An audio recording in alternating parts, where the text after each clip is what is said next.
A young woman fought for her life, clawing her own throat, leaving behind the most DNA evidence a prosecutor had ever seen. But here's the twist. That still wasn't enough to get a conviction. Juliana Redding was born on October 25, 1986, sharing a birthday with Picasso. Her mother Patricia knew immediately that her daughter was something special, a masterpiece. Raised in Tucson, Arizona, within a devout Catholic family, Juliana grew up alongside her younger brother Patrick. Her father Greg worked as a pharmacist, and both parents filled their home with structure, warmth, and high expectations. Even as a toddler, Juliana stood out. Boys at daycare argued over who would play with her. Making friends required almost no effort.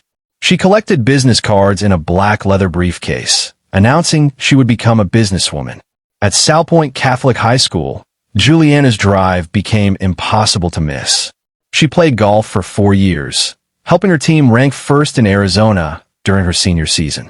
She also ran track, played soccer, joined the recycling club, served on student council, and acted in drama productions. Her advisor, Sister Helen Rao, observed that Juliana's love of life naturally spread to others. In 2005, she was selected as a Tucson Symphony debutante, a role that reflected her poise and confidence.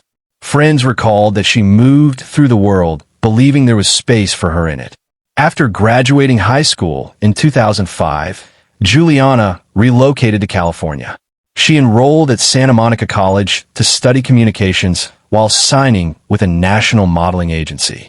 She worked first as a hostess, then a waitress, soon landing product shoots and music videos that paid around $3,000 per job.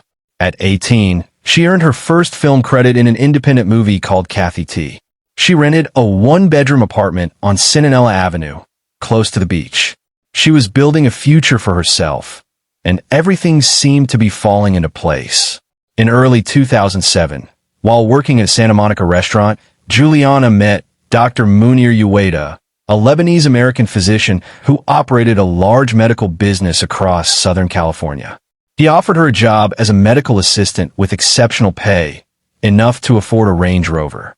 Their relationship soon became romantic, and she moved into his Beverly Hills home. He gave her gifts and treated her generously. But when her father Greg learned that Uwaydah was married with children, he told Juliana to leave immediately. He believed the man was dangerous. Juliana listened and ended the romance. Juliana moved back to her Santa Monica apartment and resumed school and work. But one connection could not be undone. She had introduced her father Greg to Dr. Uwaydah. The two men entered a business deal involving pharmaceutical pain creams. For a while, everything proceeded smoothly. Then Greg began having doubts. He sensed something illegitimate about Uwaydah's operation. On March 10, 2008, just 5 days before Juliana's death, Greg formally withdrew from the agreement in writing. Prosecutors would later argue that this withdrawal triggered a deadly response. Court documents described Kelly Sue Park as Uwaydah's real estate broker, personal assistant, and financial manager. But Uwaydah reportedly called her his James Bond. Prosecutors believed Park was an enforcer, someone sent to threaten, intimidate, or physically confront people who crossed Uwaydah in financial disputes. Financial records showed that Park received $250,000 3 weeks before Juliana's murder, and more than $1 million in the 18 months afterward. Investigators saw the pattern. Park had allegedly carried out similar acts against other women, using fear and pressure to resolve problems in Uwaydah's favor.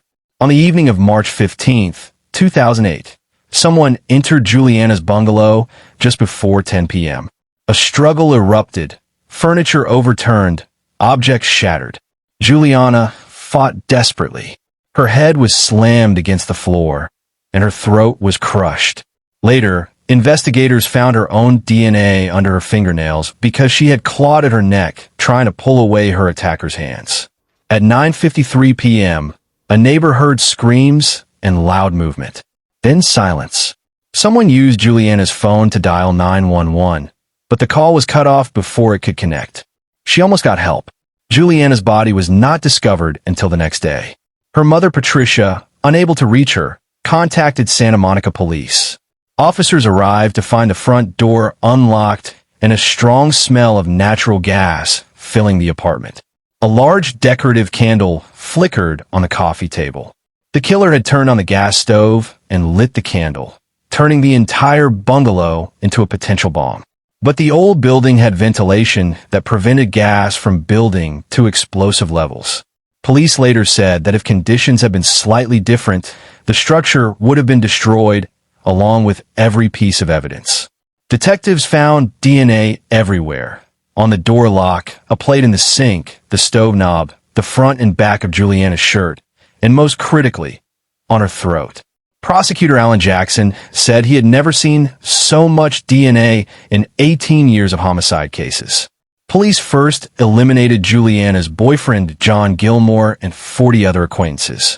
Detective Karen Thompson then connected the unknown DNA to Kelly Sue Park. Park's genetic material matched samples from the apartment's lock, the gas knob, Juliana's phone, and her neck.